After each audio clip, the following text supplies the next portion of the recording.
Abshir nakambe bahlaleri nababukeli ba channel ya Matimba Emmanuel Maluleke YouTube channel.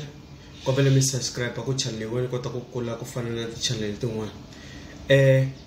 Namuntlha ta vulavula hi mhaka leyi. Xana loko munhu a phahla mali ya yena or munhu a teka mali ya yena a yisa ka vafundhisi va tikereke to karhi va n'wi katekisela yona, or munhu loko a chela mali ya yena fole ku yi kota ku andza i vuloyi na kumbe evudevhene na. Swilo leswi a hi vulo endla swilo leswi a hi vudevhene. Swilo leswi ku endlela ku loko mi kuma ku munhu wa tirha a endla ku loko a ri ku tirheni mitirho leyi tirhaka no hambanahambana vanhu va business ku mali yi kota ku tshama. Loko ku na vanhu van'wana mi kuma ku munhu wa tirha mara mali ya yena a nga swi voni yi tirhela yini, yo tirha just yi hela mali. Se swilo leswiya i ku va i endla ku mali ya wena yi tisa mali ya wena ku na loko i ri ku tirheni kwalomu mi tirha kona tanihileswi ni nga vula. Van'wana mi kuma ku munhu na ma 10 years 15 years a ri ku tirheni mara a nga voni ku tirhela yini, mara mi kuma ku n'wana na 2 years 3 years swa tikomba ku ya kwihi loko a ri ku tirheni na business ra famba. Na sweswi ku nga makhisimusi ma December lawa mi kuma munhu a fika ku kombela 10 rand or 20 rand or 30 rand a fika ku hani kombela yi xavela Codric. Please mi nga teki timali mi nyika mani na mani. Loko munhu a ku xavela Codric teka bodlele ya n'wi xavela Codric. Loko a ku lava byala famba ya n'wi xavela 6 yale, loko a ku lava 4 famba ya n'wi xavela 20, loko a ku lava sweswo swi lavaka teka hi voko ra wena ya xavi ku ya n'wi nyiketa. Hikuva sweswo endla ku vanhu vo tala mi kuma ku timali ta n'wina ti tshami, mi teka mali mi nyika mani na mani. Vanhu va tshembekanga, van'wana va teka timali ta va ti phahla kwalomu va ti phahla kona ku wena loko yi tirha swi nga ti komi no yi tirhela yini.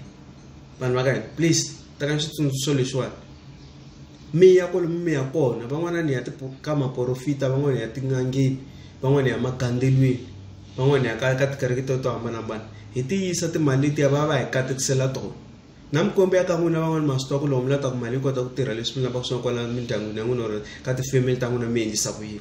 Yana ni mahlweni mi continue mi yisa sweswi va ka n'wina or mikwembu ya ka n'wina loko ma ha kula va ku hina loko hi lava ku twa swilo swa hina swi famba hi la tlhelo ka timali hi endla leswi. Swi landzeleli i nga va nyazi loko va ku tsundzuxa. Mali ya bohiwa ku loko yi tirha ma swi tikomba ku yi tirhela kwihi. Hikuva van'wana va n'wina mi kuma ko tirhiwa just i kuma vanhu va ku hleka. Hayi ku va ku hleka yini, va ku hleka hikuva swi twa va ku endle yini, va ku fambele kwihi wena. Munhu a ti hlekelerisa loko a ku vona twa malume ni kombe mi ni xavela fole or sisi ni kombe mi ni xavela Codric. Vo sesi va ka hina please mi va careful hi sweswo. Ni tsundzuxa na n'wina mi nga vukatini, mi nga tekiwa kwalomu mi nga tekiwa kona kwalomu mi tshama kona. Loko munhu a ta fika ku hi makoti, loko u kuma ku munhu yaloye i ri makoti mara i kuma ku a hi xaka ra kwala mutini, i vuxaka lebyi bya ntambu byo thumeleriwa. Loko a fika ku kombe ku xavela Codric teka bodle ya n'wi xavela fika n'wi nyika. Loko ri ni maxaka ya wena straight lava nga ti lava ku tivelaka va ku yinini wa n'wi nyika munhu hambi ku ri 200 a no swi twa ku nge ku endli nchumu. Mara vanhu va le handle va be careful, vanhu va le handle loko mi khome timali. Timali ta bohiwa tintambu lomu switarateni mi kuma timali ti 10 rand ti bohiwe tintambu ti bohiwe swilo swo hambanahambana. Vo tala ma swi vona ku humeleleke.